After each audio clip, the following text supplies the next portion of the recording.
The following content is provided under a Creative Commons license. Your support will help MIT OpenCourseware continue to offer high-quality educational resources for free. To make a donation or view additional materials from hundreds of MIT courses, visit MIT OpenCourseware at ocw.mit.edu.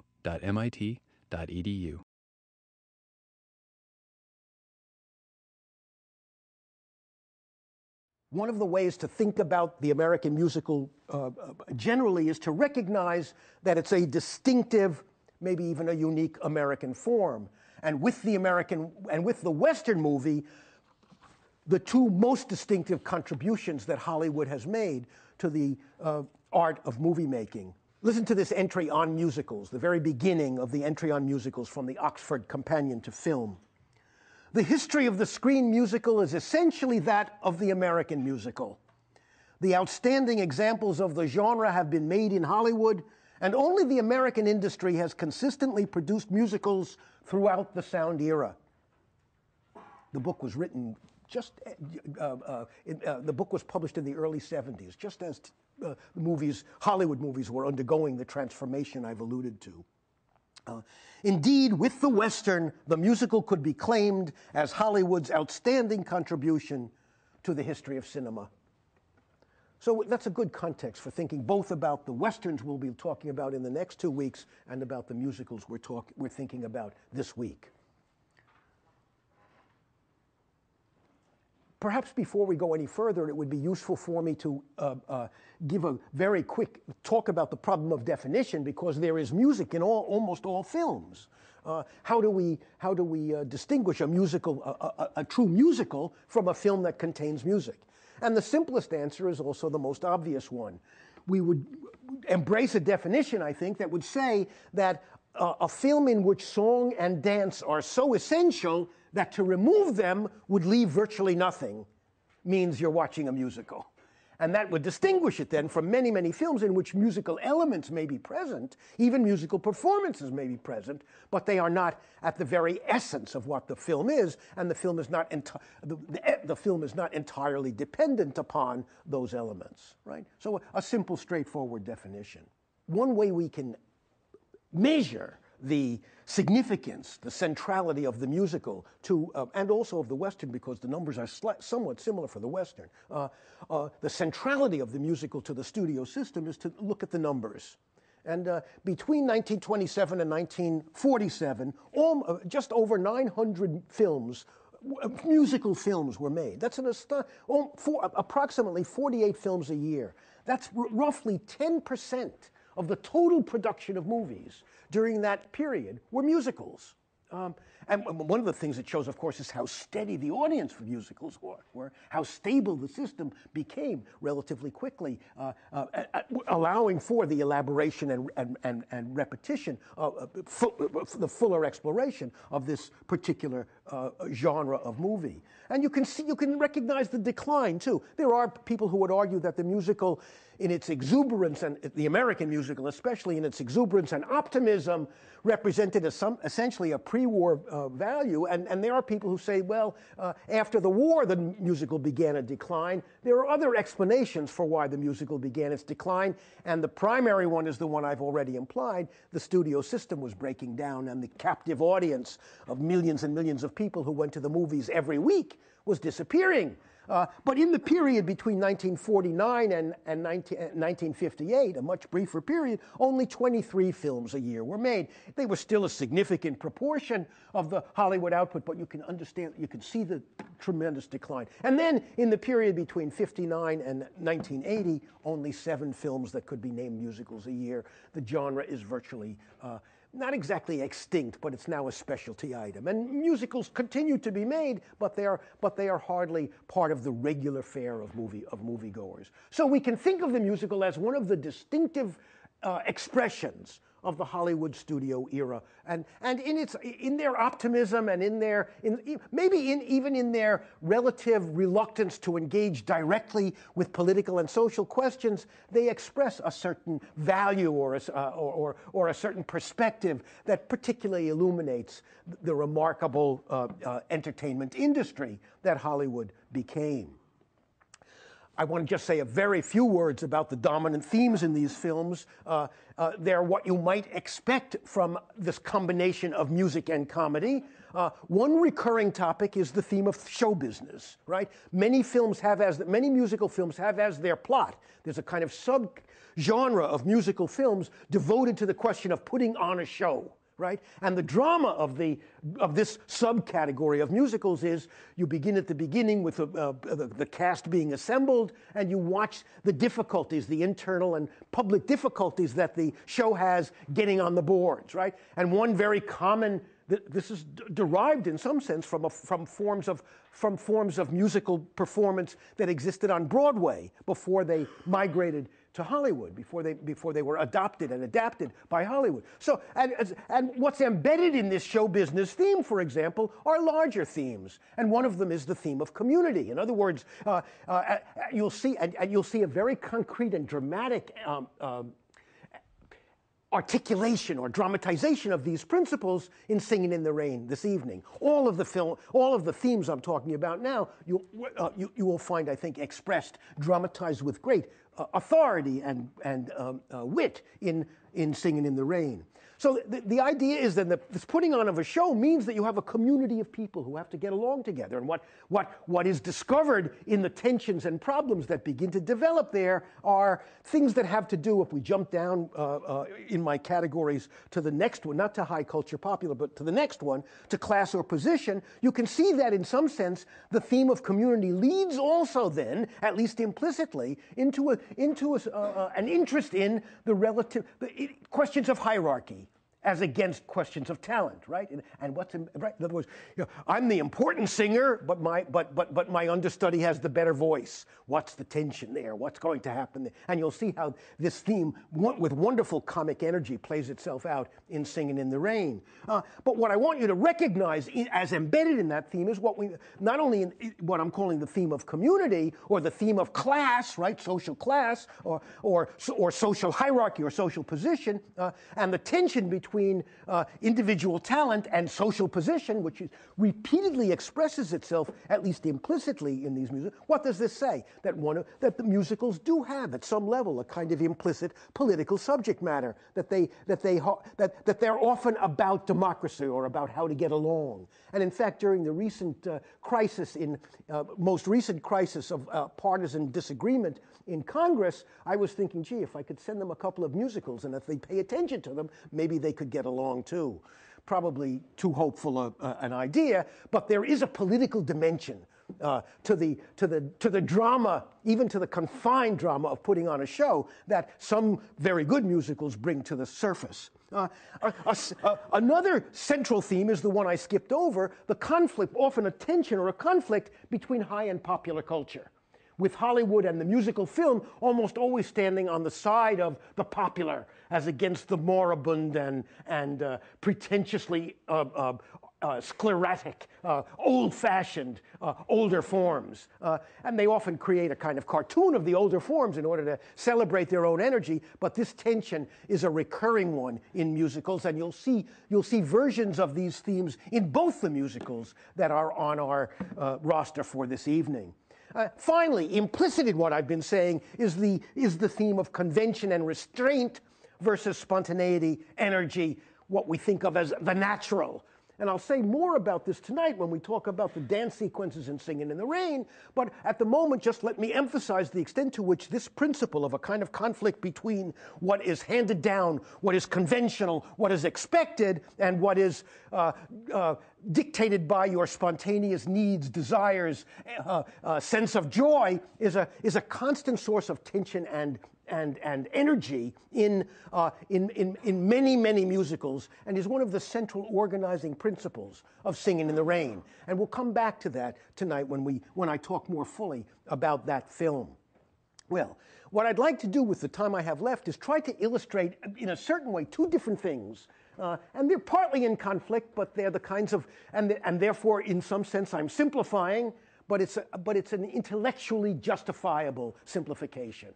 What I want to do simultaneously is give you a kind of brief sense of the history of the musical, but also a sense of the different flavors, within the broad category of the musical that might be possible. This is obviously an impossible task in 30 minutes or so, but we're going to accomplish it anyway in a very reduced and crystallized way, I think. As you might imagine, the central impetus for the musical occurred technologically with the advent of sound, right? As soon as sound became possible, people were thinking, we can sing in the movies. Music is going to be important in the movies. And of course, that was, in fact, the case. The very first sound film, The Jazz Singer, was about singing. It had 10 interpolated songs in it and only 2 lines of dialogue. In it, Al Jolson, the famous blackface performer, played a performer in blackface, a Jew actually, a white man, who played a black, most famously on stage. In this particular film, he plays a religious family's, the son of a religious family, of a Jewish family, who wants to sing jazz, not to be a cantor in the synagogue. And his father's very angry at him because he thinks he's betraying. And can you see embedded there is the theme of, in a certain sense, high religious culture versus popular culture? In the very first film that interpolated music, that theme is already present. And in 1928, Jolson again appeared in a film called The Singing Fool that made a great success. And what then followed in 1929 were a whole series of musical films, of films that incorporated music, including in 1929 a film called The Broadway Melody of 1929. And it contained a backstage story like the one I've already described about 2 sisters from vaudeville who try to reach Broadway and star on Broadway. And therefore the putting on of a show is one of the implicit subjects. But this form of early musical was derived from Broadway in a very direct way, and it often did not have a coherent plot. It was often it often involved a series of singing and dancing numbers interspersed with comic dialogue of some kind, literally a review, not a play, right? And then some versions of the review began to have more systematic plots, linking this, animated, I think, generated by this theme of putting on a play. And the Broadway Melody of 1929 was an astonishing success. It was partly because it was the most fully musicalized film up to that time, and it was so popular. It was, incidentally, the songs written for it were written by Herb Nacio Brown and Arthur Freed, the 2 people who are at the center of Singin' in the Rain. Nacio Brown's songs are in Singin' in the Rain, and Arthur Freed, of course, is the great executive producer responsible for more of the great musicals in the Hollywood era than any other figure. So they begin even early, at the very earliest stages of the medium's history. And so then the Broadway Melody was so popular and so successful that in 1930, 70 new musicals were produced, mostly in imitation. And the film won an Oscar for Best Film. So it immediately established musical films with music, song, and singing and dancing in them as a central category. Most early musicals were revues of this sort, very early ones. They used Broadway, Hollywood, vaudeville, and radio stars, incorporated them in lavish musical numbers, interspersed with sketches. And again, they were not necessarily coherent plots, and most of them didn't even attempt to present a coherent plot. This kind of film, more coherently plotted, remained a subcategory of musicals all the way through the history of musicals. And that's why I want to qualify the idea that I'm giving you a history. I am giving you a kind of history, but it's a complicated history because the forms I'm talking about don't completely disappear and get supplanted by the more advanced forms. They live together simultaneously. And the question of whether one is a more advanced form than another might be debatable, although I think there are distinctions, as you'll see, that do suggest that there's a kind of progression and increasing understanding of what it would mean to make a musical film that was truly coherent. That wasn't simply presenting us with the joy of song and dance in a way unconnected to story or character. But it remained a subcategory. This review remained a subcategory of musical films all the way through the history of the form. And in 1946, one of the most remarkable versions of this was made. It was called Ziegfeld Follies. And again, it was based it was a film about a nostalgic film about a Broadway phenomenon, but it was a fully integrated film of a form that was popular in the United States, but even much more popular in Europe, the stage operetta. It wasn't a full opera. It was often a kind of smaller comic drama that involved singing and dancing. They were called operettas because they were understood to be smaller versions of opera, more amusing, less demanding versions of opera, I suppose, less pretentious and tragic versions of opera. There were a number of European directors who when they immigrated to the United States, brought their distinctive feel to the making of early musicals. And some of the most powerful, artistically powerful early musicals fell into the category not of the revue, but of the operetta. And I want to show you one version of such a film now. One of my favorite passages from the great director Rouben Mamoulian in 1932, a passage from a scene from Love Me Tonight, made in 1932. It's a long sequence. I may have to skip some of it, but let me set it up for you. In this film, Maurice Chevalier, whose English is so terrible that you'll have trouble understanding him. His French accent is so deep at this point. He became much better at English because, as some of you, I hope, realize, he became a great star in the English-speaking world as well as in France. But in this film, this is one of his earliest films, if not his first English film. And he plays, even though he's very well dressed here, he plays a working man, a middle class, a tailor. He plays a tailor. And he owns a tailor shop in Paris. And in this opening scene, one of the men one of the aristocrats whose clothing he makes, comes in to be fitted out for his wedding outfit, and Maurice Chevalier does so. The plot of the film depends upon the fact that Maurice Chevalier, this middle-class tailor who's trying to make a living in Paris in his shop, is brought into the ambit of an aristocratic family, of a royal family, and because there is an aristocrat for whom Maurice Chevalier has made a great many suits, who owes him money, and Maurice chases him to his castle in the country, trying to recover his money, and romantic entanglements ensue. And the larger part of the film actually involves a romance across social class between this Parisian tailor and a princess, played by Jeanette MacDonald, one of the great musical stars of the studio era.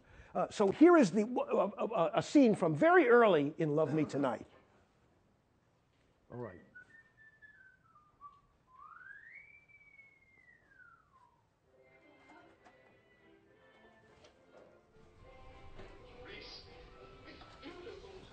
Can you make it any louder?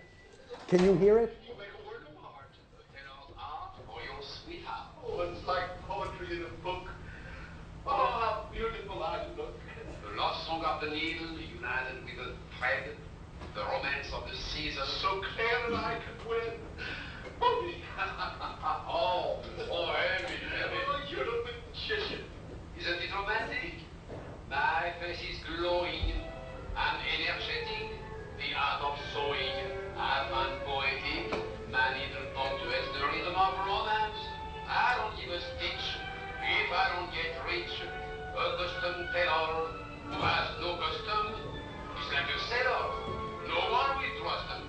But there is magic in the music of my shears. I shed no tears. Lend me your ears. Isn't it romantic? Soon I will have found some girl that I adore. Isn't it romantic? While I sit around, my love can scrub the floor. She'll kiss me every hour, or she'll get the sack. And when I take a shower, she can scrub my back. Isn't it romantic? On a moonlight night, she'll cook me onion soup. Kiddies are romantic. Would you freeze it 1 second? A very quick observation. I can't interrupt too often because I have a lot of clips to show you, and they're more important than my commentary.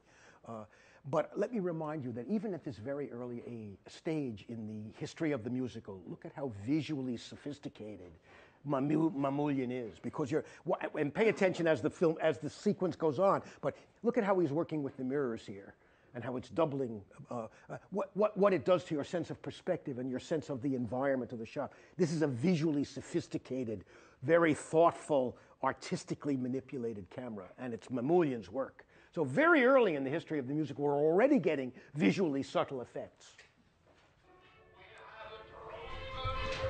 We'll have the population with duty that we owe to France.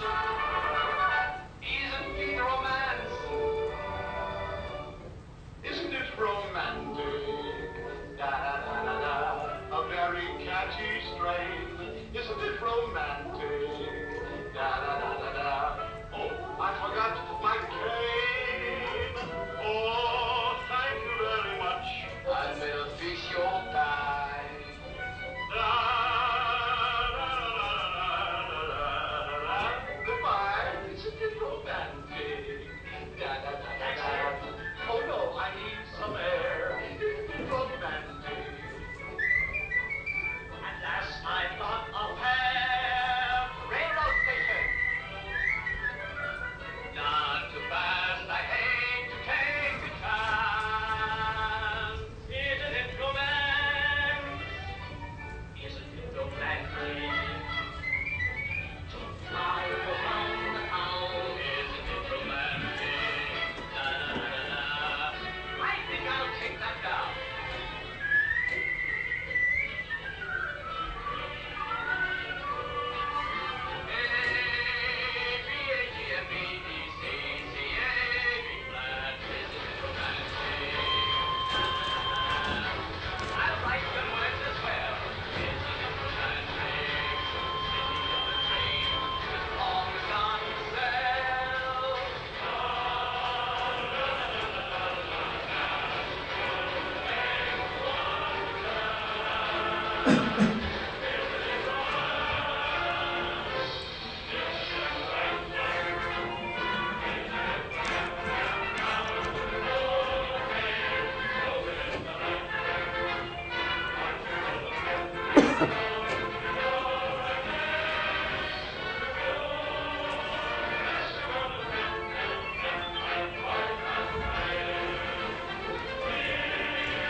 That's Jeanette MacDonald. Okay. We have the lights also? Thank you. All right. I hope you enjoyed that lovely sequence. It's called, that device is called a pass-along song.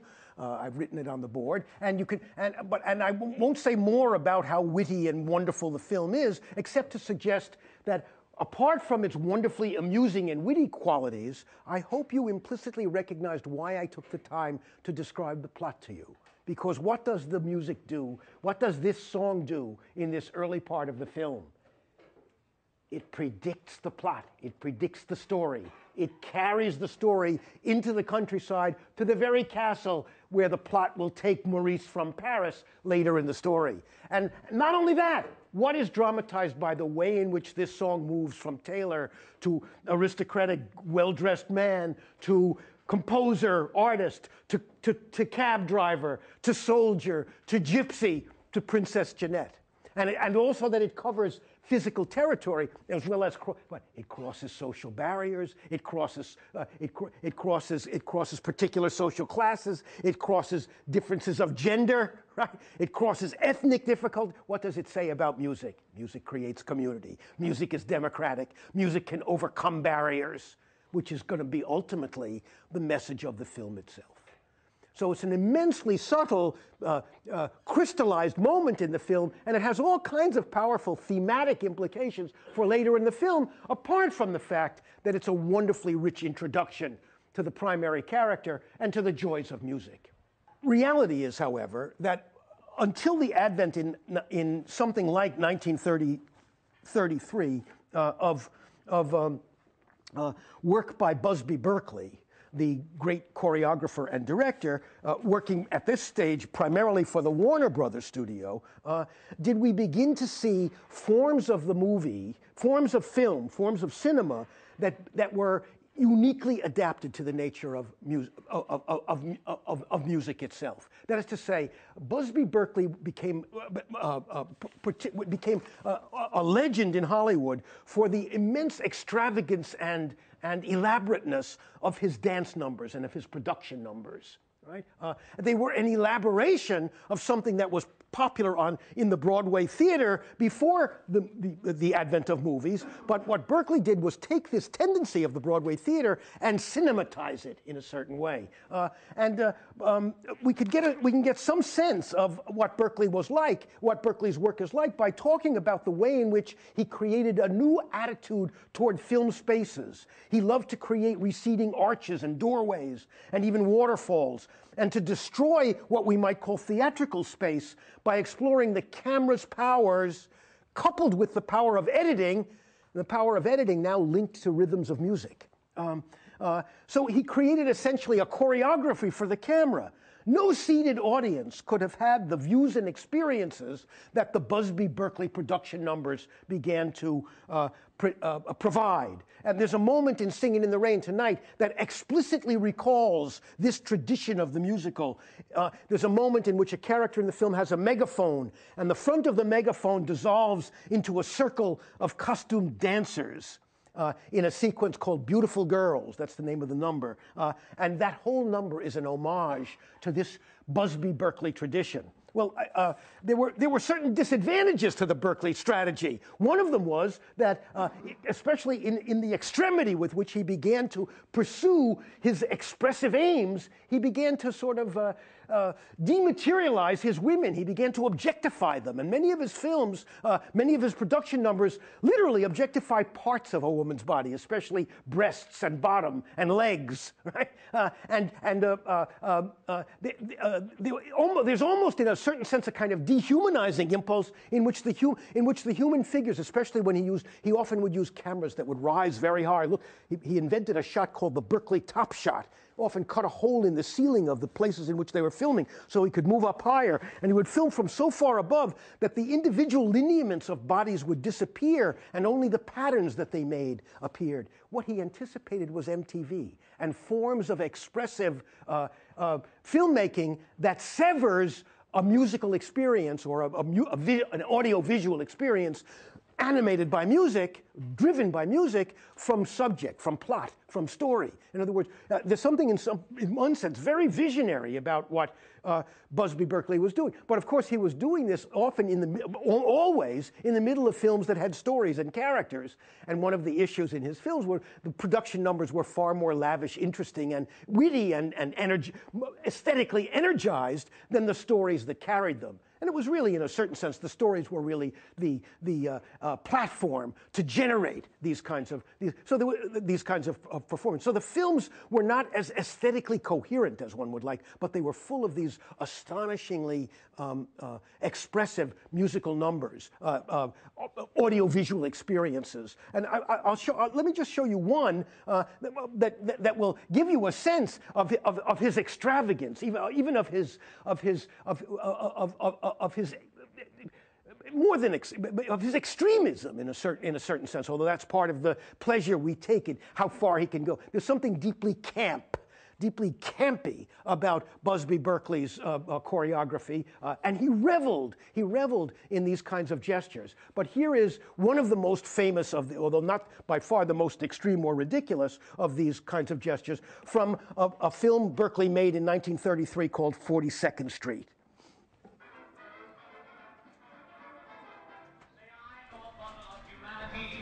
She's about so high, and I'm just driven to insanity when she passes by. She's a snooty little cutie. She's been so hard to kiss. See how we start in the theatrical space? Dick Powell, one of the great performers of the studio era, both musicals and serious films.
The Berkeley Tough Shot.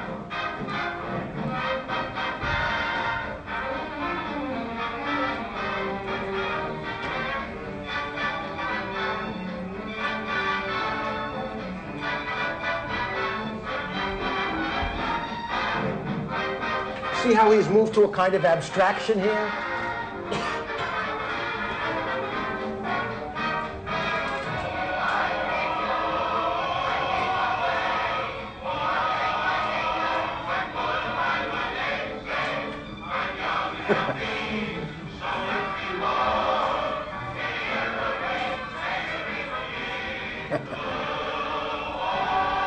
You think there might be something almost grotesque about those final images? On the other hand, can you also see how in a system that is censored, in which women are not allowed to be seen on a bed without one foot at least on the floor, in which there is a kind of sexual energy and a kind of testing of boundaries running through this kind of display as well?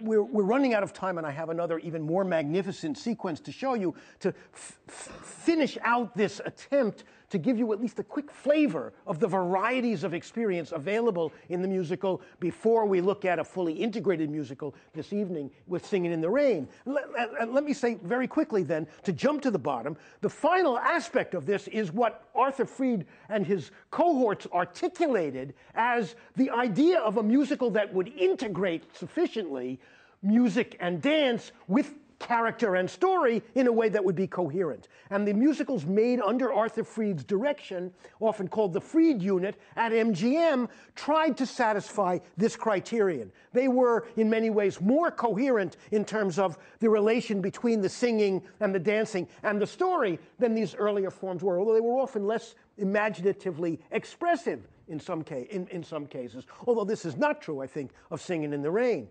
But there is another stage to mention in this development or evolution, and it's one of the most important in the history of the Hollywood musical, and it has to do with the partnership between Fred Astaire and Ginger Rogers, mostly at the RKO studios. They made 9 films together between 1933 and 1939 at RKO, and they introduced another element into the musical film that is then, I think, incorporated in certain degrees, in a certain degree, in the so-called integrated musical of MGM. So my last example this afternoon comes from the great Astaire Rogers musical Top Hat. And let me set the stage for you. Get ready to show it, Kristen, because we're running out of time.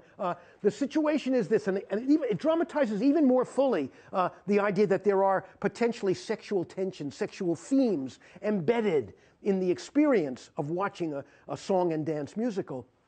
What the Astaire Rogers musicals brought to the table that had not been there before was in some sense, a kind of psychological element. Even though in the Astaire Rogers films, the singing and dancing was still, in some sense, much more central to the film than the rest of the story, and the stories were often thin, what they did introduce was an individuation, right? In the Busby Berkeley numbers, you can see the women are, all the characters, in fact, are hard to differentiate from the backdrop or from the curtains. They are objectified in a certain way. They become, especially when he gets going, they become parts of an abstract pattern. In the Astaire Rogers films, Astaire and Rogers' characters are deeply, sharply individuated, and certain kinds of psychological themes begin to enter in. In the clip you're going to see now, a fairly characteristic one, and probably the single most famous dance number in the of the history of the studio era, a dance number based on the song Cheek to Cheek, danced by Astaire and Rogers. In this sequence, we are in a setting that's worth mentioning to you. We're on board a cruise ship. Wealthy Americans are there, right? It's wealthy people, aristocrats. The Astaire and Rogers characters have met earlier, and they haven't really hit it off. Right? And the Rogers character, the woman, thinks that Fred Astaire is an immoral man, that he commits infidelities against his wife, and she's under the mistaken impression that the woman he's with is his wife. So what happens in the sequence essentially is that in front of what she believes to be his wife, he asks her to dance. He asks Rogers to dance with her, and then, to her surprise, Astaire's apparent wife says, "Oh, go ahead. I'd love to see you two together." And she says, "Well," and so when the dance begins, she's sort of resistant, right? She's thinking, this is disgusting. She goes along with it, but she feels there's something wrong about it. And then as the dance goes on, you can see her resistance begin to break down, and you can see the dance becoming more and more mutual, and you can see her enthusiasm for the dance increase. And think about what the dance. First of all, how profound and brilliant this dance is as an embodiment of mutuality and collaboration. Because one of the reasons Rogers was so remarkable was that she was capable of dancing at the same complex, astonishing level as Fred Astaire himself. And it's an image of mutuality and of collaborative artistry that's very remarkable. But it's also a metaphor for other kinds of mutual interactions that are physical. And I hope you will pay attention to that subtext as you're watching this remarkable sequence. The fact that Rogers begins in an act hostilely, resistant, and yields slowly, is a key to the energy we see here. Okay.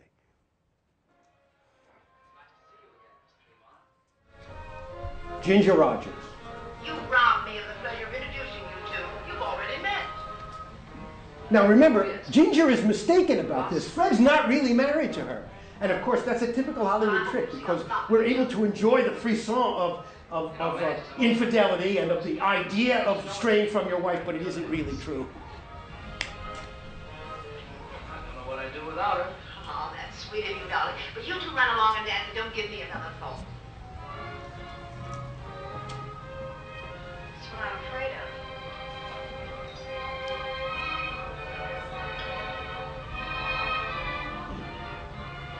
I think that's a very brave person. Yes, I have tremendous admiration for her.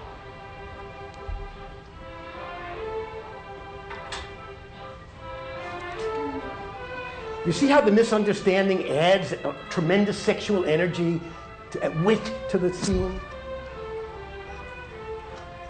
Max doesn't care. I certainly don't. Neither do I. All I know is that it's heaven. I'm in heaven. And my heart beats so that I can hardly speak. And I seem to find the happiness I see when we're out together dancing cheek to cheek. Heaven.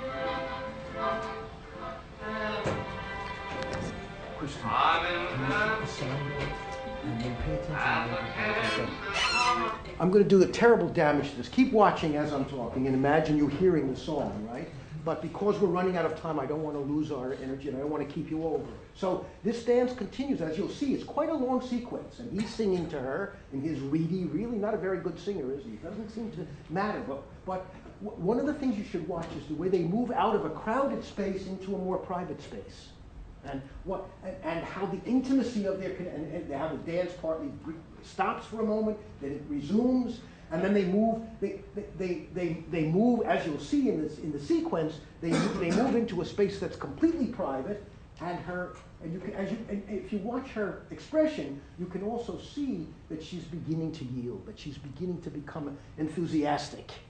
Right? Okay, put the sound back on. Will carry me through heaven. I'm in heaven, and my heart beats so that I can hardly speak,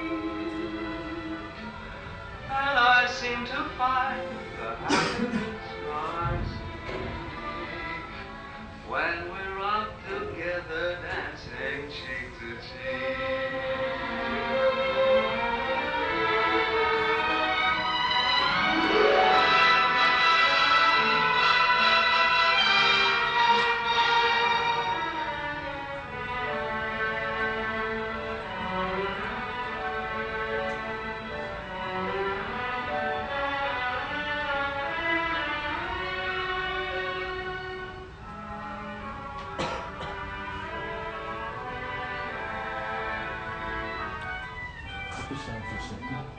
My final comment, we're coming to near the end of this sequence, although it will extend. I want you to hear the music too, but watch especially the way the intensity of this picks up and then subsides.